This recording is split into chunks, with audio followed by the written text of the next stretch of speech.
There's a destiny within you. And that destiny is awaiting your being interested in it. So when you ask, what is it that's mine to do now? That's a great question to ask. You want to do it sincerely and intentionally. You want to sit and you want to say in substance, what is it that's trying to emerge in, through, and as me now? What's the next step of my life? Peace and riches blessings. I am Michael B. Beckwith, the host of Take Back Your Mind.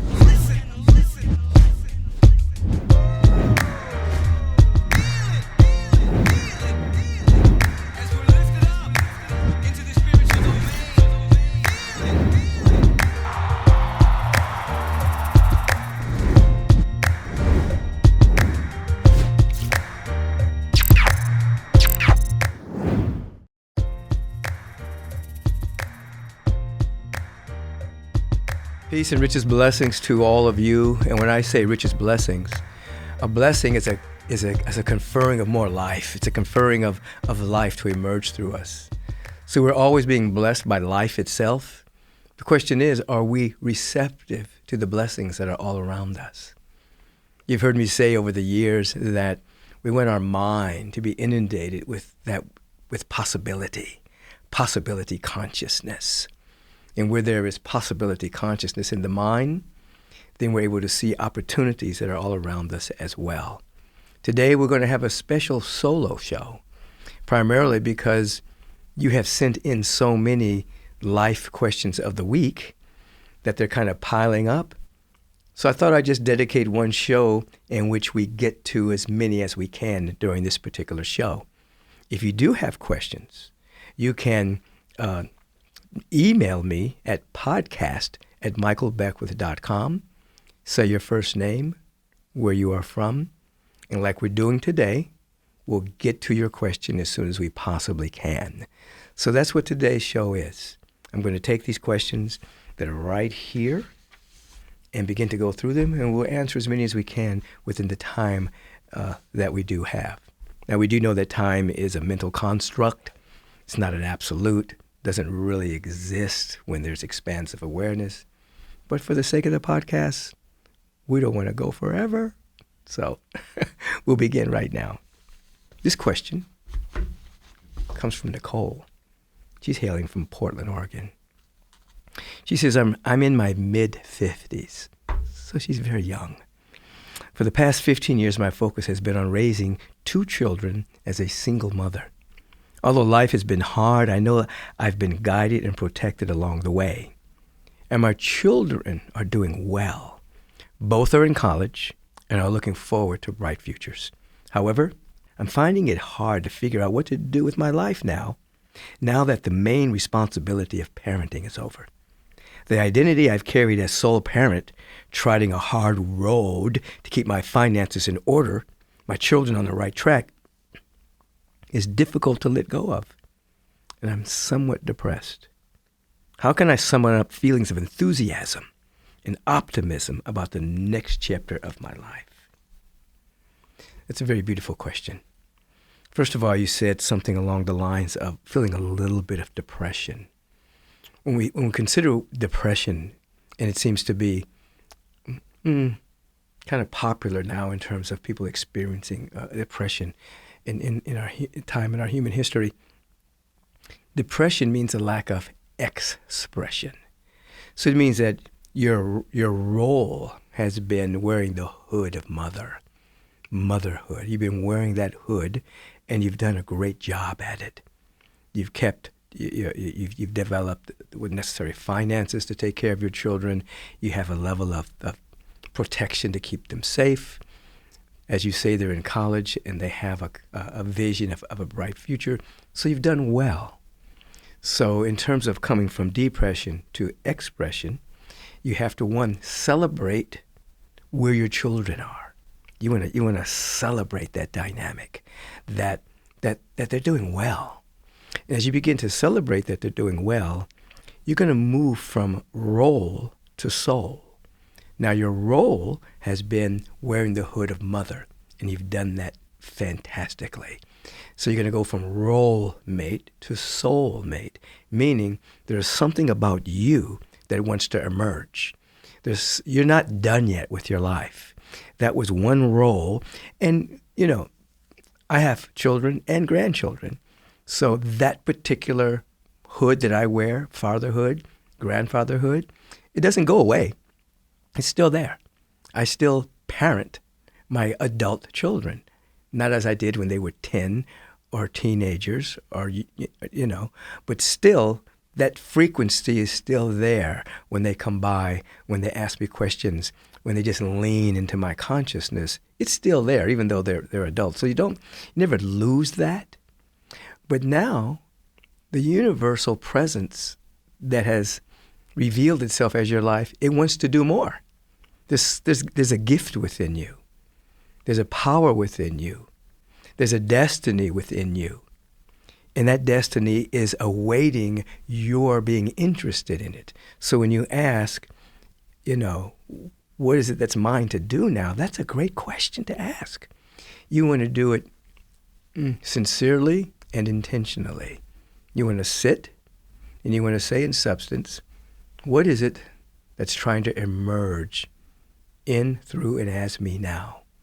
What's the next step of my life? Now, it'll be some level of you sharing your gift, some level of service. It's interestingly enough, when people are going through depression,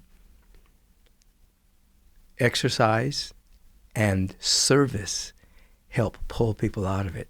In other words, when you help someone else, there's an energy that starts to flow through you that takes the depression of energy and turns it into an expression of energy, and then helps transmute those feelings of loss and mourning that you are feeling because the hood of mother has changed. So you want to stop. I originated many years ago, almost 40 years ago, the life visioning process, in which people learn to sit meditatively and ask, what is the next stage of my unfolding? What is it that I am to give now? What is it that I am to share? How does the universal presence see me as its living expression? Questions along those lines. You'll start to get intuitive hits, gut feelings, direction and language in a way that you can understand in dreams or intuitive hits. And then you'll start paying attention and start to walk in the direction of your emerging vision. You're still going to be a mom, but now you're a mom plus. Something else is emerging. I'm a dad. I'm a granddad, But I get to share this podcast, Take Back Your Mind. I get to speak on Sundays. I get to teach classes. I get to travel around the world and do seminars and workshops. I get to counsel people. I get to write books. I get to write songs. I get to write poetry. So I'm a dad. I'm a granddad. And this presence uses me in other ways as well. So you're a mom. You have 2 children in college. You're going to celebrate that. And then you're going to ask, what is the destiny within me that is seeking to emerge right now? Nicole, you ask that question sincerely, you will get an answer. Thank you for your question on Take Back Your Mind. This question is coming from Curtis. He says, I have a question on which I would appreciate your input, as I haven't received a satisfactory answer so far. It's about tithing. What does it mean to tithe? And should one be doing it even if they have serious bills to pay off? That's a beautiful question. First of all, the word tithe emerges from a farming example. I know it's in the Bible, but it comes from when individuals farmed, they gave 10%, the first 10% to the magistrate of the land, the landlord of the land, the king of the land. It was a farming linguistic convenience about the first 10% going to the owner of the land or to the king of that particular country. It is then segued into religious terminology, where the first fruits of any money, gifts that come into your life, 10% goes to your spiritual community or your church or that which you are receiving inspiration from. And so so first of all, there's a couple of iterations, a couple of things you need to know about it. One, if you have serious bills to pay off, I always tell people, you want to grow to the point where you can give 10% or more, but you actually want to start where you can. You don't have to give 10%. You just start with what you can give. Now, this is what happens. When you give anything, your subconscious mind begins to register, I have something to give. Keyword, I have. Rather than focusing on what you don't have, when you begin to give regularly and systematically, your subconscious mind begins to turn that into a law of I am and I have. And then as you live in the vibration of I am and I have and I am giving, then that becomes your personal law, and then opportunities show up, synchronicities show up, spontaneous goodness shows up, coincidences show up, or so they appear to be coincidences, and then more good flows through your life. If you say, I do not have, and you begin to live miserly, or you begin to live, I don't want, this word is coming up, I really don't like the word, but like stingy, I'm not going to give, then you're saying to the universe, I don't have, and there's not enough. I'm living in scarcity. I'm living in lack. Now, that may be your personal temporary experience, not having enough right now. But we're shifting our attitude and our focus. So we're beginning to practice the frequency of I have more than enough. And so that's where systematic giving comes in. So maybe you start off giving 3%. And then you discover that as you're giving systematically, things begin to quote unquote improve in your life. Now I can give 5%. Now I can give 8%. And then, I can give 10% of the income that's coming in, and I'm still able to live a very prosperous life, having all of my needs met.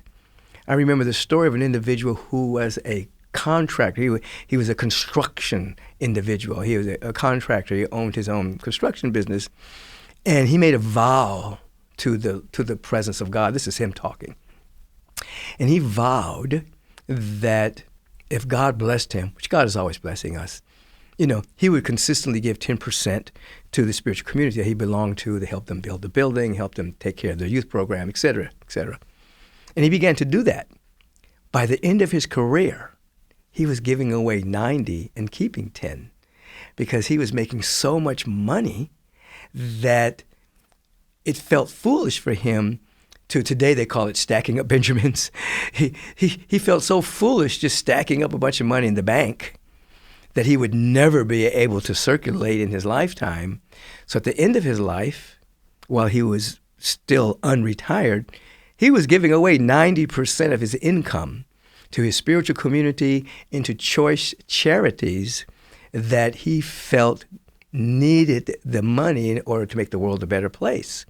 So he went from nothing to a smaller percentage, to 10%, to ultimately he was giving 90% because he got in vibe with the flow, and he was doing a really great work as a contractor. He was his work was dedicated to excellence for his clients, not just making money, but he wanted to build in a most excellent way, you see. So I hope this is beneficial to you, Curtis, that a lot of times people will say, well, God doesn't need money. You're not giving money to God when you're giving money to your spiritual community. You're basically serving a community that's serving you in terms of your inspiration, in terms of your guidance, in terms of teaching you about universal spiritual principles. And what are you building? You're building a youth program. You're assisting teens. You're assisting staff. You're assisting having equipment necessary to live stream the services around the world. You're assisting for a place for people to fellowship and to meet and to have spiritual community. You're not giving money to God. God doesn't need any money. You're basically servicing a community that is becoming stronger by your giving, that it can be of greater service to more and more and more people. So as Khalil Gibran reminds us in his book, The Prophet, the hands of the givers are never empty. So when you become a giver, the universe fills it with more to give. If you become tight-fisted and don't want to give, no good can get in. So you are practicing what is called the law of circulation. In other words, as a spiritual being, you've been given everything: love, beauty, intelligence, life itself. You already have it. You practice the law of circulation, so it becomes activated within you, and then it becomes manifested and demonstrated as opportunities, as possibilities, as spontaneous goodness. My grandfather used to always say, I remember this as if he spoke to me yesterday. He was my best friend before he passed over a number of years ago. And he would come to visit us. We're from D.C. originally, and Father located us back here in Los Angeles. And he would come visit us.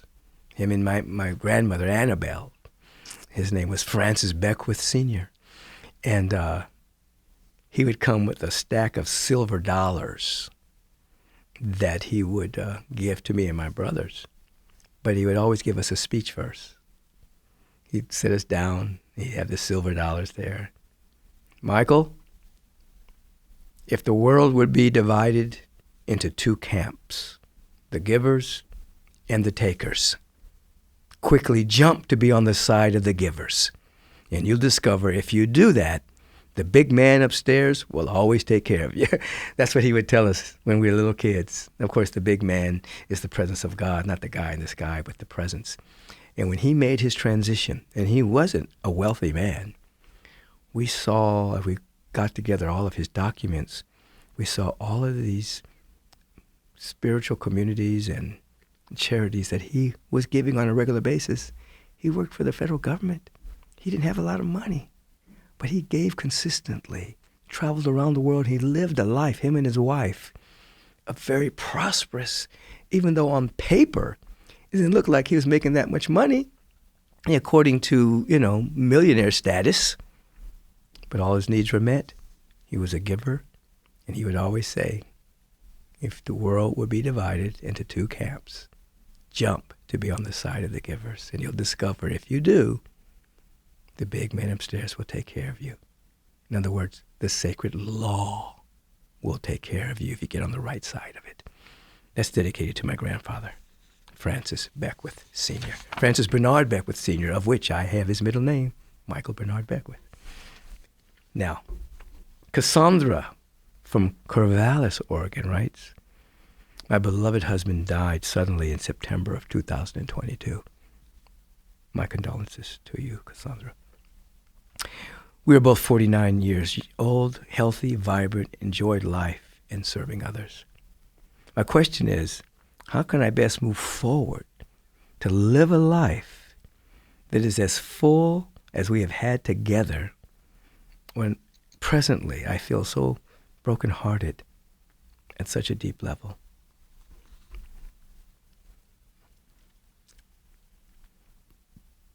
Obviously, you're going to move through, and you still may be moving through, Cassandra, the different stages of grief. Shock, perhaps anger that he's gone, a feeling of loss, etc. And people move through those particular stages uniquely according to their pattern and their emotional and mental makeup. Okay? But here's the deal. Your question is, how can I best move forward to live a life that is full as we've had together when I feel so brokenhearted? This is what you want to do. You want to turn your life into a vibrational living memorial for your husband. So how do you do that? You say here that you lived a very beautiful life together. You enjoyed life, in serving others, healthy and vibrant. I want you to think about the qualities of the husband that you loved and still love. I mean, he's still alive. He doesn't have a body, but you're still connected. I want you to think about the qualities that he represented, those qualities that drew you into his life orbit, those qualities that made you smile when you think about him. You think about him, oh God, he was so, fill in the blank, he was so kind, he was patient, he was sweet, he was funny, he was generous. Whatever those qualities were, I want you to bring them into focus, into your awareness. And those qualities are God consciousness qualities that he represented on earth. So to become a vibrational memorial to your husband, to live a fulfilled life, you dedicate your life to living those qualities in his name. The word name, metaphysically, means nature. So you're living those qualities in his nature. So you get up and you say, how can I live my life? Yes, with your own qualities, but how can I live my life with those qualities that he revealed while he was on earth? And then the universal presence through universal law will start bringing circumstances and situations into your life that will activate those qualities that were in him, activate them that will now be within you, and you will become a vibrational memorial for your husband. And then the brokenheartedness, in that space of brokenness, light will emerge. And the sense of depression, as I talked about earlier, will become a greater expression. Grief will be transmuted into service and beaming for your husband. And then, if you're sensitive enough, you may even catch him on the other side of the veil communing with you, saying, go girl, go, you're doing it, you see. So again, my condolences for the sudden loss.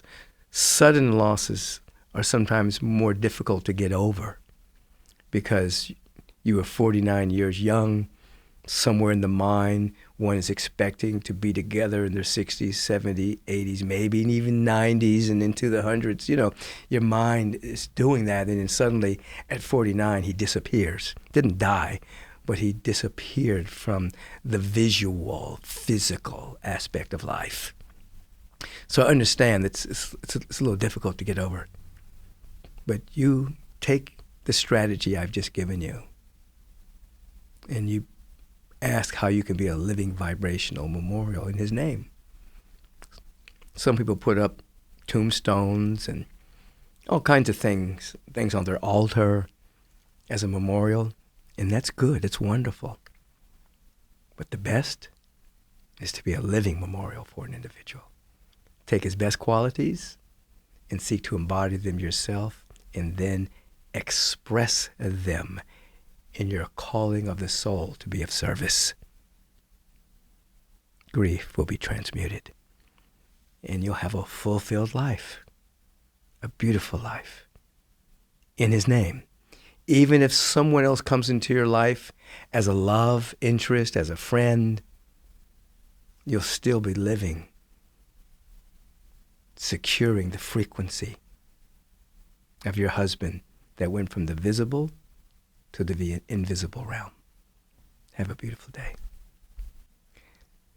Teresa, with a Z, from Winnipeg, Canada, asked this question.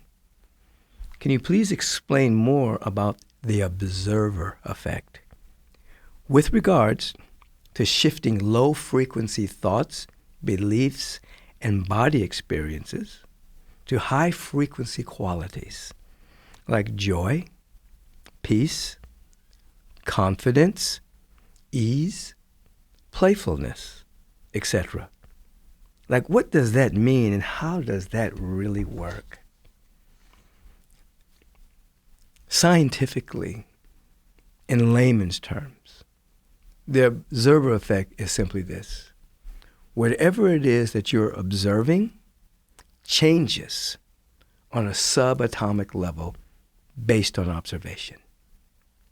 Or, from a spiritual context, whatever it is you're witnessing or observing changes. The molecules, the vibrations shift on a spiritual level, just based on observation. Now, this observer effect has been shown to be true in the realm of mysticism. Mystics have been sharing this for thousands of years. In the realm of science, has proven that something happens just based on people's observation. So, the age-old question, does a watched pot boil slower than a pot that's not being watched? The answer is yes.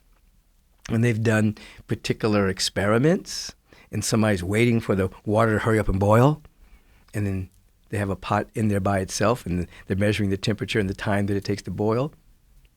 It boils faster. Not nanoseconds faster, not, hours. But the observer effect, particularly if there's some anxiousness around it, changes the outcome.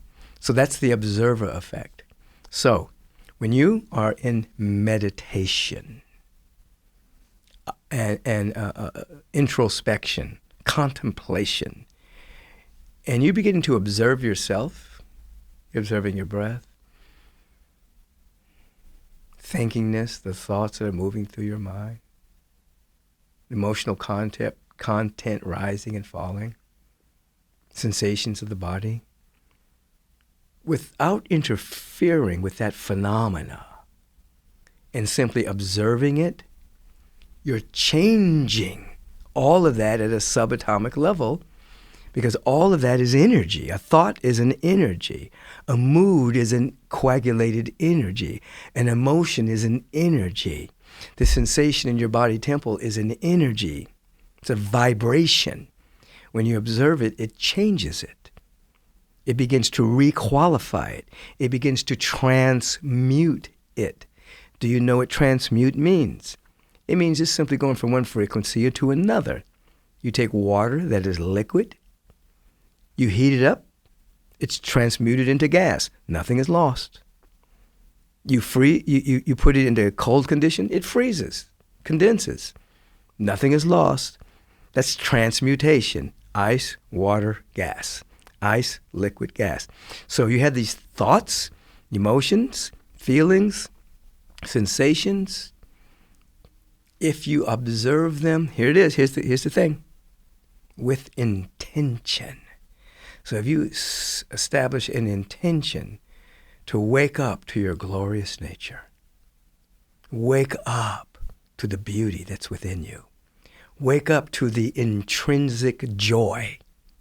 I have an intention to wake up to the awareness that all of my needs are met and I live in a rich field of abundance.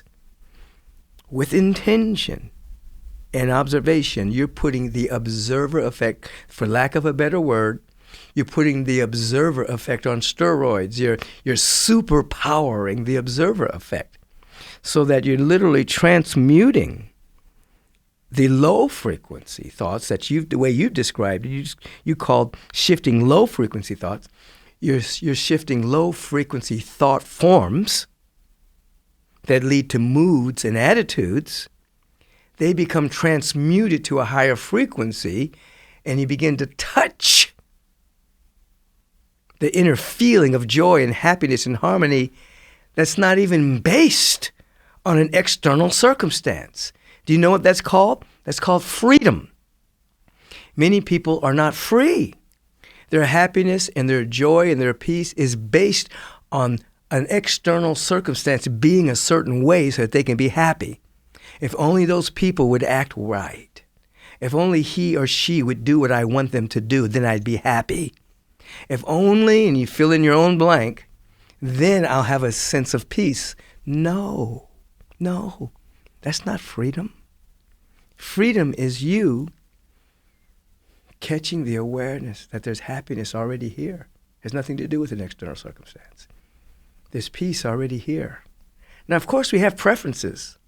We prefer that things have a level of order in our life, level of harmony. We prefer that our relations have a great degree of harmony and love and sharing and joy. We prefer to have all of our needs met financially. We prefer to be healthy. Absolutely. But we do not want to live life on the layaway plan, saving life today until we get something in the future. No. With the observer effect in meditation and in prayer, thinkingness and thought forms transmute into higher frequency based on intention, and we become free. Sometimes it comes like a thief in the night.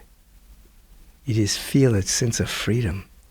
I was thinking about this past Sunday before I did my way of meditation service that begins at 6:45 a.m. every Sunday. I was sitting there before the service, and this big wave, that's the only way I could describe it, this wave of energy moved through me. It was expanded my awareness of life and of God. And so much energy flowed through my body that I could hardly sit down.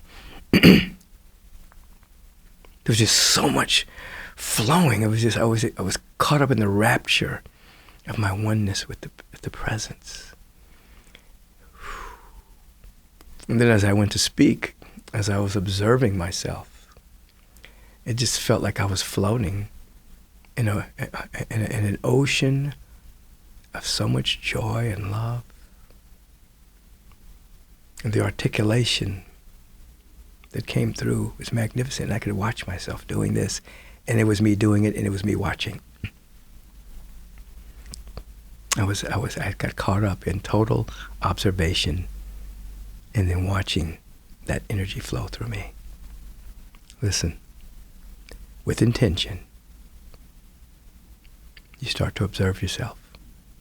It's probably the root, maybe one of the roots of the statement. 1, know thyself. And 2, the unexamined life is not worth living. We're going to have an intention to know who we are. And examination comes from observation. Observation transmute thought forms so that we can be free. Our perceptual windows become clean and clear. And like a thief in the night, we change. Sometimes we don't even know we're changing when we're changing until we get feedback later. Oh, you look different. Oh, you speak differently. What's happened to you? Or we look back and we see things that used to bother us don't bother us anymore. We sing the song, I'm Changed, based on observation, coupled with intention. I hope that assists you, Teresa from Winnipeg, Canada. The next question comes from Lauren. Lauren is saying, my question is an existential one. You often encourage us to be grateful for just being alive, but I can't help but to wonder that given life's challenges on the journey of unfoldment, what if we were just never created? While there is so much good in being human, there is also a lot of terror. Non-existence would mean never experiencing good, bad, or anything else. If we were still nothing, in parentheses, we would not know that we did not exist. We would just simply be, which on some days doesn't seem like such a bad place to be at all.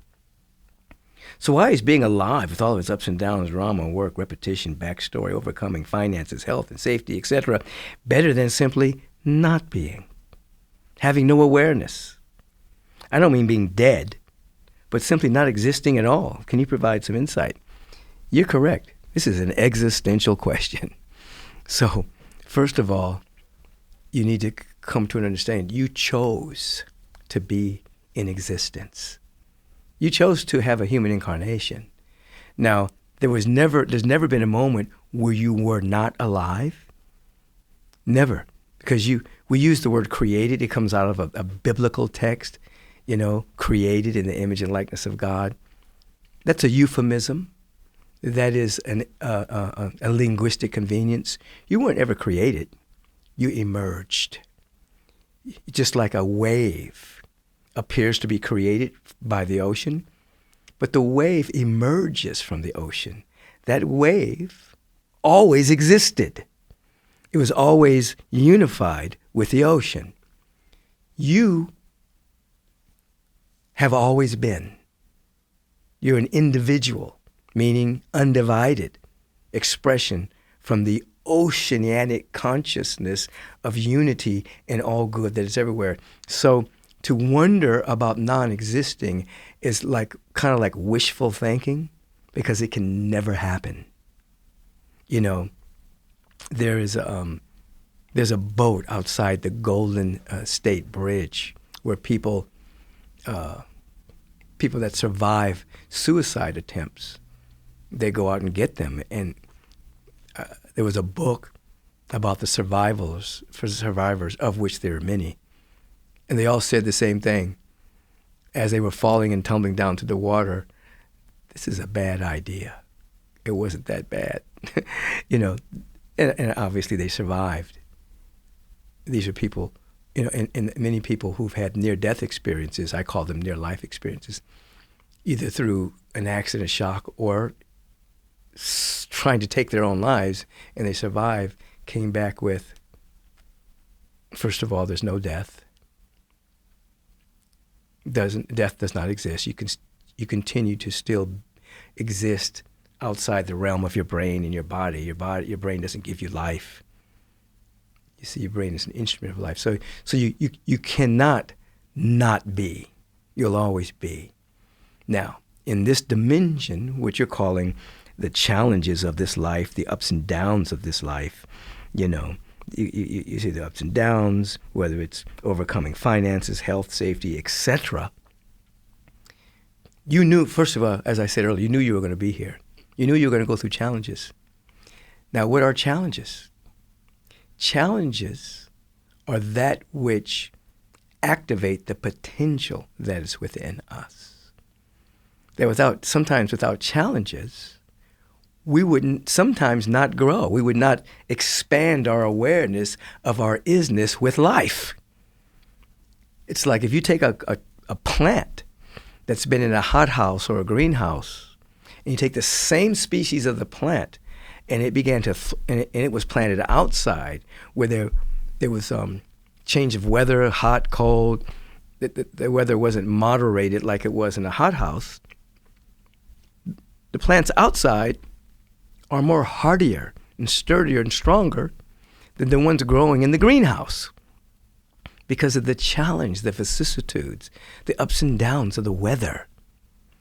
They develop potential and become stronger plants. I'm not arguing against greenhouses because we need them. There's some weather that's so adverse and you want to grow your fruits and vegetables, it becomes easier to do so and protect it against the weather and it against animals trying to eat your food. I get all that.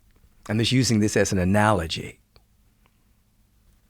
So you chose to be here. You weren't pushed into an incarnation. You chose to be here for the purpose, one of the purposes being for you to expand your awareness of the isness of life, beauty, love, intelligence, abundance, affluence, harmony, joy, peace, bliss, ecstasy, which you would not get if you were nothing. If you were inert and nothing ever happened. The growing edge would not exist for you. So though it does seem hard at times, and you'd rather just, I just wish I didn't exist at all. I understand that kind of tiredness. Yeah, a lot of people go through that.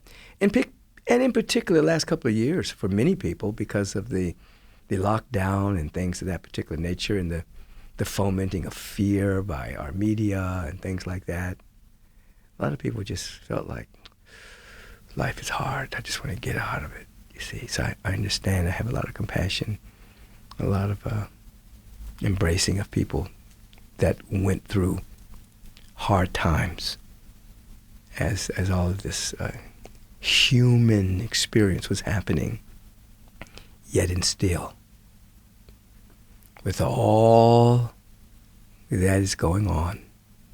There is something about us that's untouched by time, perception, experience, thoughts, beliefs, and oftentimes challenges allow us to discover that. There is Dr. Howard Thurman talks about this. I think it was the seed of the jack pine, if I'm not mistaken. But an individual was sharing with him that this seed is so very hard that as it falls off the tree, it can lay around for years, 20, 30, 40, 50 years, and never germinate because the external shell is so hard. It only breaks open when there's a forest fire. The heat becomes so hot that the seed breaks open, germinates, and becomes the future forest. Sometimes the challenges in our life are that which breaks us open so that our hidden potential can come forward. So instead of trying to say, I don't want challenges, we say, please let me grow through the challenges of my life, that I may grow with ease and with grace and negotiate the challenges that will lead me to a higher state of consciousness, or, since there's no high or low in God, a more expanded awareness of that which is real. I hope this is helpful. You do not want to be nothing. Now, we are no thing. Who we really are is a filament of energy of infinite potential. We are no thing.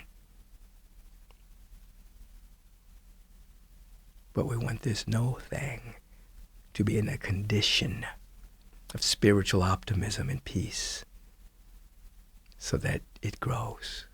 That's you into your greater yet to be. Thank you, Lauren, for this beautiful question. This is Amena, A-M-E-N-A. She asks, how soon can you reprogram my mind? Well, me or you? I'm just being funny. 21 days is the normal assumption to break from anything. 10 years ago, this is her writing. 10 years ago, I started practicing reprogramming my subconscious mind by listening to beats and affirmations while asleep and during guided meditation, and have manifested many great things. But then I constantly get in a place where I am stationary and nothing is happening. Is there a really good practice that is time efficient and offers swift results? I'm only laughing. There's a statement that says, to he or she who can most perfectly practice inaction, to them all things are possible. That when we discover that space within us, when we become very still, and we're not trying to get anywhere, then that which already exists within us can break forward. That's called perfect inaction. That's what meditation is all about. So in terms of this kind of practice, there's some technologies, but you have to begin with the awareness that it's already happening. This was the great teaching of Yeshua ben Joseph, otherwise known as Jesus the Christ. Pray believing that ye have, that ye may receive. You see? Now, when we talk about praying, we're not begging. We're developing an inner feeling that we already have it. Now, when we have that feeling that we already have it, we're in the now. We're presently in the now. And then what happens? Everything begins to come into coherence with that feeling, and there's what you call a demonstration or a manifestation. It's not in the future. That feeling tone is happening now, and then it condenses itself via using time as its ally to manifest or to demonstrate itself, you see. So meditation and life visioning provide the context for what you're calling a swift, how do you describe it? A swift results. So it's very paradoxical, because for swift results, you often have to take your attention away from the results. In other words, you have to be out here where the action is with all systems go, but not attached to an outcome. Did you hear that? Out here with all systems go, but no attachment to the outcome. The outcome will form itself around the inner feeling of your living excellently and giving excellently, trying your best. If you become attached to an external outcome, you create roadblocks to it because it's out there and hasn't happened. It's paradox. It's a paradox. So a paradox is not simply two doctors standing together. A paradox is that which cannot be understood at times by the rational surface mind. It's paradoxical. So you're out here with all systems go, but not attached to an outcome. That used to be called playing. Used to be called playing. It's interesting. Today I found a bag I used to carry from the Shaolin Temple. I stayed at the Shaolin Temple in China. Some friends of ours, we traveled there, and we got some training from the wonderful monks that were there. They had the monks that were from the herbal side, and they had the other ones from the kung fu side. And we had a gentleman traveling with us who played professional basketball. He was taller than all of the Chinese people. He was 6'something, 6'4", 6'5", and they were all around 5'5", 5'4", 5'6", 5'7". But we were playing basketball. I wasn't playing, but they were playing. And this game was going back and forth, back and forth. They were playing tough defense, and they were playing incredible offense, back and forth. And then suddenly, everybody stopped playing, except for the Westerner that was with us. Everybody stopped playing and said, "It's time to go to lunch." And they all walked off the court and went to eat. And he was standing there like, "Wait a minute, who won the game? What was the score?" And they said, "Oh, we don't keep score. We just play." We don't keep score. We're just playing. But they played good. They played tough defense, plus tough offense. They had no attachment to who won the game. They were just playing the game. You see, it gave me a very beautiful life lesson of just playing. When you were a kid, you played. Later on, play became serious. You had to win. And then you had to get a trophy, first place. You had to beat the other person. Things became very serious. And we have like professional sports now where, they take a time constraint. This game is exactly an hour. Whoever has the most points in this hour is the winner. And so we make a fictitious barrier. And everything becomes very serious, and then we analyze it, and we have all the people coming on television and saying, "Oh, so-and-so had a great game. Oh, so-and-so missed all those shots." And, everything becomes very important. It's just a game, actually, really, But in life, we have an incarnation. We have 80, 90, 100 years on the planet, and some people leave earlier. Some people live longer. And your role in this incarnation is to bring the timeless into time. That's what you're here for. What is timeless? Love is timeless. Peace is timeless. Kindness is timeless. Joy is timeless. Beauty is timeless. These are timeless qualities. There's no shelf life on love. You see, it's just forever. We're to bring that into. So that means everything we do in the name of love, beauty, excellence. Now, when you're out here with all systems go, not attached to an outcome, I'm not saying don't have a goal. I'm not saying don't have goals. I'm not saying that. Let me break that down for you. There are three kinds of people. I'm using this as a living metaphor. Of course, there are millions of kinds of people. There's task-oriented people. There's goal-oriented people, and there's purposeful-oriented people. There are people that do tasks, but they don't have any goals. Their life is like a building of a sandcastle of which the ocean's going to come destroy as soon as high tide comes. Then there's people with goals. What do people with goals have? They have tasks. They have tasks that lead to a particular goal. Sometimes a person has a lot of goals that they've attached themselves to, and then they get the goal, and they're still not happy. They still have a lot of anxiety and anxiousness. Some people have a goal of having a lot of money. They get all the money, and they still don't have peace of mind many times. Now they're worried they're going to lose the money. They're worried that people don't like them except only because they have money. They have the goal, but they don't have a higher purpose. Then there are people who have a higher purpose. And the subset is that purpose. They have goals. The subset of goals are a task. And their higher purpose is to bring the eternal into time, to bring excellence into time, to bring love and peace and harmony. And then they have goals. And then they have tasks. So when they do achieve their goals, there's happiness because it's attached to a higher purpose. And that purpose is what? Timeless. You see. So, is there a good practice that is time efficient and offers swift results? Meditation. And then I'll give you a little metaphysical hit here. The Tetris effect. Do you know what the Tetris effect is? Simply says that whatever you read or see before you go to sleep, whatever you read or see when you first wake up in the morning, goes into the subconscious mind. What do many people do? They wake up, they go to social media, they turn on the news. So they start to inundate their subconscious mind with worst-case scenarios. If it bleeds, it leads. Fear, doubt, worry, anxiety, not enoughness, political polarization, right versus left, left versus right.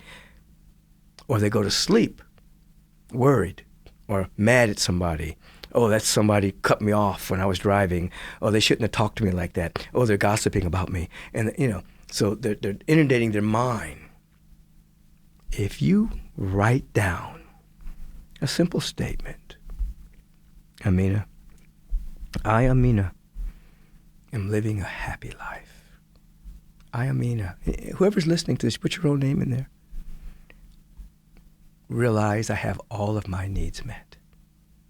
Today is going to be a great day. Every day. And you go to sleep, and that's the last thing that you read. You can even say it out loud and go to sleep with it. It starts to go into your subconscious. You wake up, before you talk to people, before you turn on your television or go to your phone and go to your Instagram page. Unless the Instagram page is my page, which has really good stuff. I jest. Listen. What happens is, now, when you first wake up, there's something called the hypnagogic stage. Hypnagogic state. State between sleep and awake. Not quite asleep, but you're not quite awake. The subconscious mind can be programmed very powerfully there. So you read your statement. Are you still sleeping? You just read it. I have all of my needs met. Everything is working together for my good. Before you go to bed at night, everything is working together for good. I forgive everybody.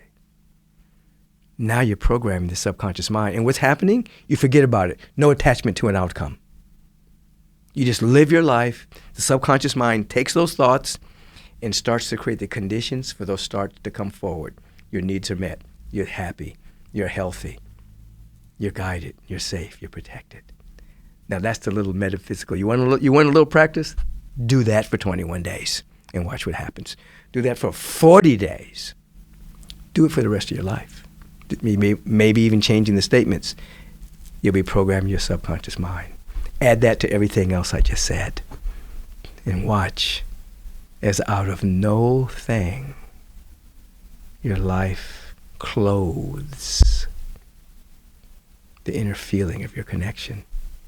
And beyond your wildest imagining, your life clothes itself with beauty, poise, confidence, love, abundance, joy. And you become a servant of the light. Peace and blessings, Amanda. Peace and blessings. That's all the time we have left for the life question of the week.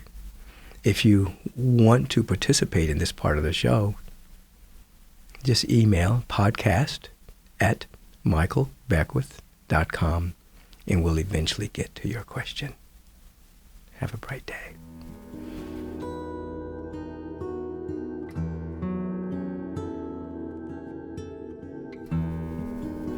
Peace and blessings, and thank you for participating in the Life Questions of the Week, this particular solo show from Take Back Your Mind. And we're going to take a couple of moments. We're just going to meditate together because, theory is one thing. Coming and developing a belief system is a thing, but practice is the main thing. People say to me, what are the basic and what are the advanced teachings? The basic teachings are theory. The advanced teaching is practice. This is why meditation is always a part of Take Back Your Mind podcast, because we have to have some modicum of practice in order to synthesize and integrate the theory. So we actually grow from a glory to greater glory, being still. The platform, the modules, the foundational pieces of meditation are a stillness, silence, and solitude. Those three S's. Being still, learning to be silent,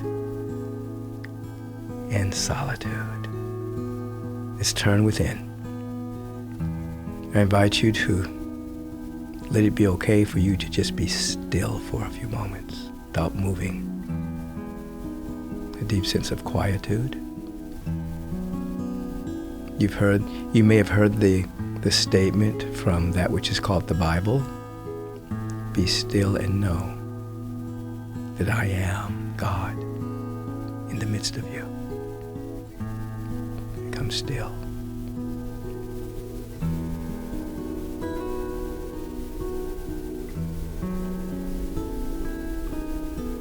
Silence. Even if there's noise in the room, even if you can hear the beating of your heart, it's hitting upon the backdrop of silence that is within you. Just as you have outer space, which is infinite, you have comets and asteroids and planets and solar systems and galaxies moving through space, but it never touches space. It never influences space. It doesn't bother space. You have an inner sanctuary of silence, of which your body, your mind, your emotional body, your mental body, the room you're sitting in, any noises that may be happening, we're not going to frame them as noise. Just things going on in the space of your infinite silence and solitude. This is your spiritual fortress of solitude. And in this spiritual fortress of solitude, you may be by yourself, but you're not alone. All of life is right here. Intelligence is right here. Beauty is right here. Love is right here. Abundance is right here. In this sweet fortress of solitude, away from the busyness of the world, you are silent and you are still and you are listening with that which created the ears. And you are seeing with that which created the eyes. You're seeing with your pure consciousness. Be still and know that God, love, beauty, intelligence is in the midst of you right now.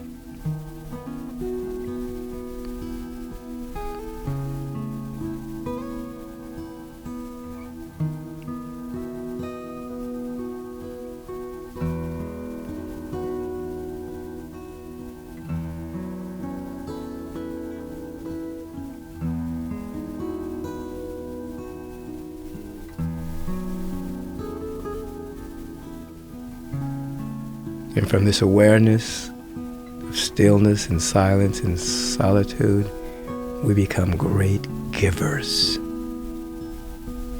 We give thanks that we are alive. We give thanks that we are individual expressions of the infinite. We give thanks that we get to walk in the round of our everyday activities. However, the vibration of the eternal is now in our step. And our steps are ordered by the law of life. More love, more beauty, more joy through us. And we let it be. And so it is. Slowly open our eyes. Have a beautiful and magnificent day. You can choose that right now. Peace and blessings from me and everybody working with me here at the podcast. Take Back Your Mind. Have a bright day.